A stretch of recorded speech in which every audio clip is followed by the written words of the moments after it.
وضاحت کر دو اس سے، سمجھ آئے کہ نہیں؟ ہاں ایسا لگے تو جو ہے وضاحت کر دو.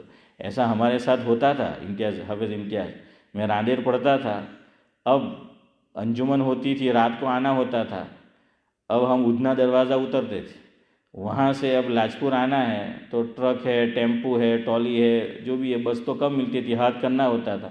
اب وہاں ٹاکیز تھی ایک حسن بھائی، بالکل تن ٹاکیز ابراہیم بھائی، سنیما گھر، پتہ نہیں میں نام بھی بھول گیا ہے، جہانگیر یا پتہ نہیں کیا تھا، کہ بالکل وہ وہاں ٹاکیز. تو ہم کسی گاؤں والے کو دیکھ لیتے تھے، ایک تو کم بخت بٹھاتا تو نہیں تھا، لیکن جب جاتے ہاں یوں ریئیکشن ہوتا ہے. میں کیا ڈوہانے جینے کے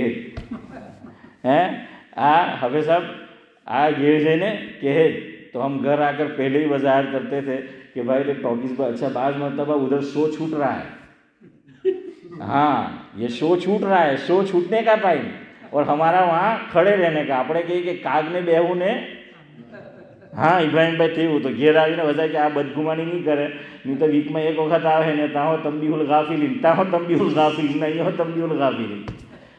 تو بہرحال وہ بدگمان نہیں ہو جائے تو ہم بتا دیتے تھے کہ دیکھو بھائی ہم پکچر دیکھ کے نہیں نکلے. خیر بہرحال تو بدگمان نہیں کرنے کا. اس لیے یاد رکھو کبھی ظہر سے پہلے سنت قضا ہو جائے، چلو ابھی آج وقت ہو گیا ہے، مسح اور غسل کے سمجھانے کا وقت نہیں رہا، لیکن جلدی جلدی آپ کو بتا تو دیا ہے میں نے. مسح میں ڈراپ اور قطرے نیچے نہیں ٹپکتے تر ہاتھ سے، اور غسل میں ٹپکتے، بس یہ فرق ہے. لیکن پھر بھی چلو کچھ مثالوں سے آپ کو سمجھائیں گے. میں کیا آخری کہہ رہا تھا، ہاں یہ بات کہہ کر ختم کروں کہ بدگمانی نہ ہو. اب سنو، ظہر سے پہلے اگر ہماری سنت مؤکدہ رہ گئی، چونکہ نماز کا وقت ہے، 1-1.5 منٹ باقی ہے، تو اب کھڑا نہیں ہو جانا ہے، سمجھ آئے گی؟ ہاں تو اب ظہر کے بعد کیا کرنا ہے؟ ایک تو ہماری 4 رکعت تو اشرف بھائی سنت مؤکدہ چھوٹی ہی ہے، اب اس کے بعد 2 ہے. اب امام صاحب نے جو نماز پڑھائی ظہر کی وہ 2 رکعت ہے یا 4 رکعت ہے؟ فرض 4 رکعت ہے، اور ہماری پہلے کتنی چھوٹی ہے؟ 4. تو اب 4 مت پڑھو، یوں سوچو کہ یہ پہلے چھوٹی تھی، اس کو پہلے پڑھوں، سمجھ آئے کہ نہیں؟ فرمایا کہ تم 4 پڑھو گے، کسی نے دیکھا سلے بھائی تو وہ کیا کرے گا کہ بدگمان ہوگا، کیا એવું લાગે کہ ઇમામના પછાડી અને કંઈ ડગુ મગુ લાગતું છે. ہاں سمجھ آئے نا، یہ بدگمانی ہوگی. اس لیے کیا کرو، 2 پڑھو، اور 2 کے بعد پھر 4 پڑھو. ایک تو یہ فائدہ. دوسرا، ایک ٹرین تو لیٹ ہوئی ہے، دوسری کو کیوں لیٹ کرتے سمجھ آئے گی؟ 4 تو لیٹ ہو ہی گئی ہے، اب فرض نماز کے بعد پھر پہلے 4 پڑھیں گے تو جو 2 پہلے پڑھنی تھی وہ کیا ہو جائے گی، اور ڈیلے اور لیٹ ہو جائے گی. اس لیے پہلے اس کو پڑھو. تو حضرت مفتی سعید احمد صاحب پالنپوری رحمۃ اللہ علیہ نے فرمایا مسجد میں جمعہ کو سنت پڑھتا ہوں تو 4 پڑھتا ہوں، چونکہ جمعہ میں امام نے فرض کتنی رکعت پڑھائی؟ 2. اب حضرت بھی 2 پڑھیں گے تو جواب دو، بدگمانی. اور حضرت نماز پڑھ کے دیوبند میں ہوتے، حضرت نے فرمایا میں گھر جاتا ہوں تو گھر جا کے کتنی پڑھتا ہوں؟ 2 پڑھتا ہوں. اب گھر میں تو کون دیکھنے آئے گا، ہے نا، وہاں تو وہ بات رہی نہیں، تو مسجد میں تو 4 پڑھو. دوسرا، آپ صلی اللہ علیہ وسلم کے ساتھ بھی ایسا ہوا تھا. ابن ماجہ میں روایت ہے کہ حضور تو امام ہوتے تھے، حضور کی 4 رکعت رہ گئی پڑھنی سنت، کہیں تشریف لے گئے تھے، وقت ہو گیا، آ کر جو ہے وہ پڑھا دی.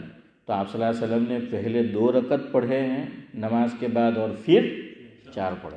یہاں سے علماء نے ایک مسئلے پر اور بحث کی کہ گنجائش نکلی، امام کبھی لیٹ ہو جائے اور ظہر کی سنت اس نے نہیں پڑھے ہیں، تب بھی وہ امامت بولو، ہاں یہ بولتے نہیں ہیں کہ وہ کیا ہے کرا سکتا ہے. یہ نہیں کہ او ہو એમ કે અમુક વાર શું થાય જાય કે ભાઈ બંને મોડી સંગતિ હાથે જ આવતા હોય ઇમામ બી હાથે ને મુક્તદી બી હાથે. હવે આપણને જોયા જ કરે કે જોઈ જો કેટલા વાગે પહોંચે, ہاں وضو کروا گયો آئیو تو کہ تھے کہ نہیں. آج میرے ساتھ ایسا ہی ہوا، میں نے اشرف بھائی کو ظہر میں کہا، وہ ہمارے مہمان تھے تو میں ان کو کھانا کھلا رہا تھا تو ذرا لیٹ ہو گئے. اب برتن صاف کرنے تھے، میرا وضو باقی تھا، سنت باقی. میں نے اشرف بھائی کو کہا کہ اشرف بھائی اب میں دھونے جاؤں گا تو لیٹ ہو گیا. میں نے کہا اشرف بھائی میں نے وہ دھوئی نہیں ہے. اشرف بھائی نے کہا میں نے سنت پڑھ لی ہے, میں دھو لیتا ہوں. تو انہوں نے دھو لیے, میں نے وضو کے اعضاء دھوئے اور پھر سنت جو ہے وہ آ کر پڑھی. تو ایسا ہو جاتا ہے. لیکن کبھی ویسے مقتدی ہوتے ہیں تو بعض ائمہ پھر احتیاط بھی کرتے ہیں, ورنہ مسئلے کی روح سے جائز ہے, بعد میں امام پڑھ لے گا کیا ہوا. ہمارے حضرت مفتی عبدالرحیم صاحب لاجپوری رحمۃ اللہ علیہ, ہمارے ابراہیم بھائی کے ان کے والد استاد ہوتے ہیں نا, استاد ہوتے تھے نا مولانا عبدالکریم صاحب, حضرت نے 63 ایئرس نادر حجیرہ مسجد میں امامت کرائی. کتنے ایئرس؟ 63. اشرف بھائی ایک ہی جگہ پر. આપણે તો 20-25 વર્ષ હતા કે આ પીપોડી તો બહુ સાંભળી હવે બદલો હશે હે હસનભાઈ, તો કે આ 20 વર્ષથી એક જ પીપોડી વાગા કરતી છે એમ કે હવે બદલો હશે. تو وہ 63 ایئرس امامت کرائی. ان کے داماد تھے قاضی ماما, سید خاندان سے تھے, محی الدین اور حضرت کے داماد تھے. وہ جلدی آ جاتے, میرے استاد ہوتے, میں نے علم السیغہ پڑھی ہے. تو مفتی صاحب کی عادت کیا تھی, وہ فتویٰ لکھنے بیٹھ جاتے تھے. فتویٰ لکھ رہے, جواب لکھ رہے اور امام بھی تھے. ایک دم سے نگاہ پڑی کہ وہ یہ تو ظہر کی نماز کا ٹائم ہو گیا جماعت کا. وضو تو ہوتا تھا حضرت کا. تو میں نے خود ان کے نواسے سے سنا کہ نانا جان ابراہیم بھائی دوڑتے تھے, بھاگتے تھے. میں نے کہا نہیں, پبلک تھوڑی چھوڑتی ہے. تو نانا جان بھاگتے بھاگتے آتے تھے اور وہ سمجھ جاتے ان کے داماد. تو حضرت اشارہ کر دیتے کہ میری سنت باقی ہے, سنت پڑھنے جاؤں گا تو کیا ہوگا, لیٹ ہوگا. اور مقتدی میں ہر قسم کے ہوتے ہیں, کچھ صبر کرتے بھی ہے اور کچھ میں نہیں بولوں گا, ہاں آپ بولو. تو بہرحال وہ ہوتا ہے. تو حضرت امامت نہیں کراتے تھے, ان کے داماد نماز پڑھا لیتے تھے. کیوں امامت نہیں کرائی؟ اس لیے کہ یہ تقوی پہ عمل کرتے تھے, فتوے پہ نہیں کرتے تھے. تو فتوے پہ بھی کر سکتے ہیں اور تقوی پہ بھی کر سکتے ہیں. سبحان اللہ و بحمدہ, سبحانک اللہم و بحمدک.